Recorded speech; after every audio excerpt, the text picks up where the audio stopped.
اللهم صل على سيدنا محمد وعلى آل محمد كما صليت على إبراهيم وعلى آل إبراهيم إنك حميد مجيد। বাংলাদেশের অন্যতম শ্রেষ্ঠ দিনী শিক্ষাবিদ মোকরা কামিল মাদ্রাসার সম্মানিত অধ্যক্ষ মহোদয়, মুফতি কামিল মাদ্রাসার মুহাদ্দিস, প্রভাষক হাদিস, ফকিহ, মুফাসসির বৃন্দ, প্রিয় শিক্ষার্থী বৃন্দ, আসসালামু আলাইকুম ওয়া রাহমাতুল্লাহ। আজকের দিনটি আমাদের জন্য একটি স্মরণীয় দিন। আমাদের এই স্বপ্ন বাস্তবায়নের পিছনে, আমাদের এই অনুষ্ঠান বাস্তবায়নের পিছনের কারিগর আমাদের কামিল হাদিস বিভাগের দুজন মুহাদ্দিস অক্লান্ত পরিশ্রম করেছেন। ওদেরকে আমি আন্তরিক মোবারকবাদ এবং ধন্যবাদ জানাই। তোমরা যারা আমাদের এই মুফতি কামিল মাদ্রাসা থেকে কামিল হাদিস, তাফসীর, ফিকহ এবং আদব বিভাগ আজকে সমাপ্ত করলে, আমি একজন তোমাদের শিক্ষক হিসেবে আজকে আমি তোমাদেরকে কিছু ওসিয়ত করব। আমি তোমাদেরকে কিছু ওয়াদা করাবো, যেটা তোমার জীবনের হাতে হয়ে থাকবে। যে ওয়াদাগুলি করেছিলেন আমাদের ওস্তাদ, সেই জামিয়া ইসলামিয়া কামিল মাদ্রাসার সম্মানিত ভাইস প্রিন্সিপাল ইসমাইল রহমতুল্লাহ আলাইহি এবং আল্লামা ফজলুল করিম রহমতুল্লাহ আলাইহি, শাইখুল হাদিস আল্লামা ফজলুল করিম রহমতুল্লাহ আলাইহি, সেই ধারাবাহিকতায় আজও ধরে রেখেছি। গতকালকেও আমি সহিহ বুখারীর 3টা হাদিস পড়েছি। গতকালকে রাত্র সহিহ বুখারীর 3টা হাদিস পড়েছি। জীবনে কয়েকবার সহিহ বুখারী খতম করেছি অর্থ সহকারে। জীবনে কয়েকবার কোরআন খতম করেছি অর্থ সহকারে। জীবনকে উপলব্ধি করতে হবে। এই যে গতকালকের হাদিসটা বলি, আর ওই যে আমরা গাছে যে ফল হয় না আমাদের দেশে, গাছে ফল থাকতে ফল আমরা কি করি? বিক্রি করি। আল্লাহ নবী 3টা হাদিসে ধারাবাহিকভাবে বলছে যে এইভাবে ফল বিক্রি করা জায়েজ নাই। এইভাবে ফল বিক্রি করা জায়েজ নাই। ফল তখন বিক্রি করতে হবে যখন গাছের ফল ফাঁকে। তাহলে আমার জীবনের চলার পাথা হিসাবে সহিহ বুখারীকে আমি গলায় ঝুলাবো না? আমার জীবনের পাথা হিসাবে কোরআনকে আমি গলায় ঝুলাবো না? তোমরা ওয়াদা করো, তোমরা বলো যে আজ থেকে অন্তত দৈনিক একটা হাদিস, সহিহ বুখারীর একটা হাদিস এবং কোরআনের একটি আয়াতের অর্থ সহকারে যদি পড়ো, একটু ওয়াদা করো। করবে? এটা তোমার এলেম হবে, এটাই তোমার এলেম হবে, মনে রাখবে। এই যে তুমি রাত্রে শোয়ার আগে একটা হাদিস পড়েছো, কোরআনের একটা আয়াত অর্থ সহকারে পড়েছো,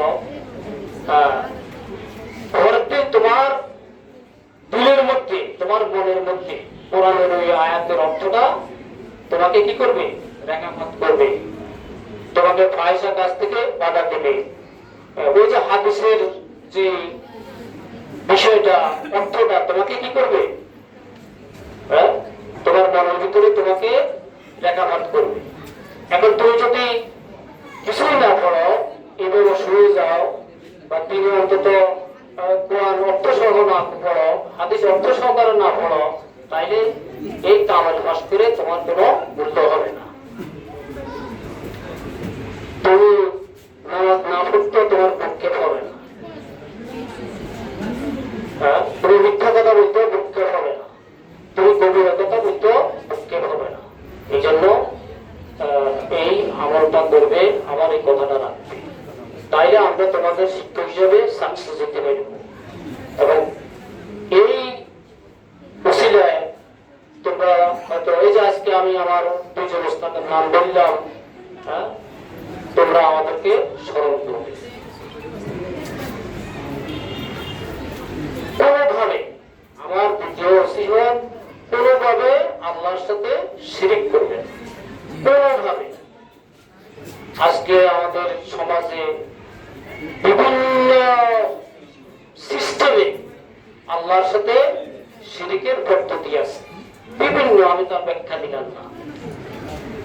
তোমার বিবাহের জন্য একজন ভালো পাত্রী দরকার, তুমি আল্লাহর কাছে বলবে না, ওই যে কোনো মাজারে যাই টাকা পয়সা দিবে না। হ্যাঁ, তোমার জন্য একজন ভালো স্বামী দরকার, হ্যাঁ, তোমার টাকা পয়সা দরকার, তোমার ছেলে মেয়ে দরকার, তোমার চাকরি দরকার, তোমার সম্মান দরকার, শুধু আল্লাহর কাছে করতে হবে, শুধু আল্লাহর কাছে করতে হবে। তোমার আপন বলতে আল্লাহ ছাড়া আর কেউই নাই, কেউই নাই। তোমার আপন বলতে একমাত্র আপন হলে তোমার আল্লাহ, এই ছাড়া এই পৃথিবীতে আপন বলতে আর কেউ নেই। আজকের পৃথিবীতে আমরা এত ধ্বংস করবো, আমাকে যখন কবরে রাখা হবে তখন কি আমার কেউ থাকবে? কেউ থাকবে না। তখন একমাত্র আমার আল্লাহ আমাকে সাহায্য করবে। কবরে ওই মুনকির নকিরের প্রশ্নের উত্তরগুলি দেওয়ার জন্য তখন আমার ছেলে আসবে না, আমার মেয়ে আসবে না, আমার অর্থ সম্পদ আসবে না। কে আসবে? আমার আমল। 5 ওয়াক্ত নামাজ পড়বে, যাতে করে সবসময় তোমরা মুত্তাকি হিসেবে থাকতে পারো। একজন কামেল ফাঁস মানেই বিশাল ব্যাপার, সাজ্জাদাতের ব্যাপার না। আমি অভিভূত, আমি আমাদের এই আয়োজন এবং আমাদের এই কামেল সার বিভাগ আল্লাহ তাআলা কবুল করেছেন এবং সমৃদ্ধ সমৃদ্ধ। আমরা ছাত্র সংখ্যার দিক থেকে চাঁদপুর জেলায় আমাদের অবস্থান প্রথম, আমাদের সাথে ছাত্র সংখ্যা বেশি নেই।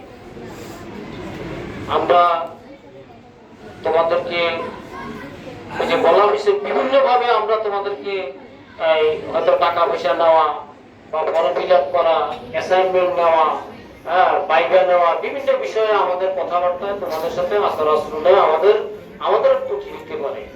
আমি আমার পক্ষ থেকে আমি তোমাদের কাছে ক্ষমা চাই, তোমরা আমাকে ক্ষমা করে দিবে।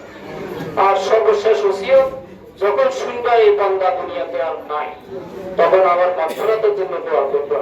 আল্লাহ যাতে আমাকে ক্ষমা করে দেয়, আল্লাহ যাতে আমাকে ক্ষমা করে দেয়, আল্লাহ যাতে আমাকে ক্ষমা করে দেয়।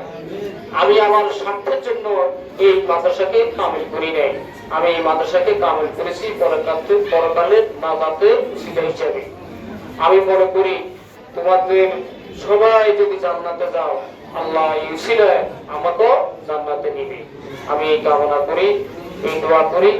এই মাদ্রাসার প্রতিষ্ঠাতা বলেন হাজী মুহিউদ্দিন রহমাতুল্লাহ আলাইহি, আমার বাবা, আমার মা, আমার স্ত্রী এই মাদ্রাসার সামনেই এই কবরস্থানে শুয়ে আছে। ওনাদের রুহের মাগফিরাত কামনা করি। আমার ছোট ভাই ওইখানে শুয়ে আছে, মারা গেছে, তারও রুহের মাগফিরাত কামনা করি। আমার জন্য দোয়া করবেন, আমাদের শিক্ষকদের জন্য দোয়া করবেন। একটা সমৃদ্ধ সালি কামিল মাদ্রাসাতে আমরা করতে পারি। বিগত 17 বছর আমরা অনেক নির্যাতনের শিকার হয়েছি। আমার এই হাতে ফ্যাসিস্ট আওয়ামী লীগ সরকার হাত পড়া লাগিয়েছে, হাত পড়া লাগিয়েছে, আমাকে জেলে নিয়েছে, জেলে নিক্ষেপ করেছে, আবরুল হুজুরকে জেলে নিক্ষেপ করেছে, বছরের পর বছর জেলে ছিলেন। কত কষ্ট করেছে, কত কষ্ট করেছে। এই মাদ্রাসায় কোনো অনুদান আমরা পাইনি, কোনো প্রভাব পাইনি। সরকারি ভাবে একটা ইট এখানে পড়ে নাই, শুধু অত্যাচার আর অত্যাচার, অত্যাচার আর অত্যাচার। এর ভিতরেও আল্লাহ তাআলা আমাদেরকে টিকিয়ে নিয়ে গেছেন, এই অবস্থানে এসে পৌঁছেছি। আমি দোয়া করি তোমাদের জন্য, প্রাণ খুলে দোয়া করি। আমি তোমাদেরকে ক্ষমা করে দিলাম, তোমরা আমাকে ক্ষমা করে দিও। বারাকাল্লাহু লানা ওয়া লাকুম। আসসালামু আলাইকুম ওয়া রাহমাতুল্লাহ।